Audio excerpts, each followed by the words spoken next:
কতবার যে আমি তোমাকে স্পর্শ করতে গিয়ে গুটিয়ে নিয়েছি হাত, সে কথা আমার ঈশ্বর জানেন।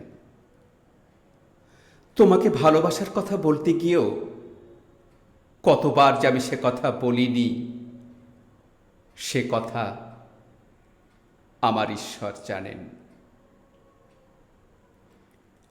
আমার চুল পেকেছে তোমার জন্য, আমার গায়ে জ্বর এসেছে তোমার জন্য। আমার ঈশ্বর জানেন আমার মৃত্যু হবে তোমার জন্য। তারপর অনেক দিন পর একদিন তুমিও জানবে আমি জন্মেছিলাম তোমার জন্য, শুধু তোমার জন্য।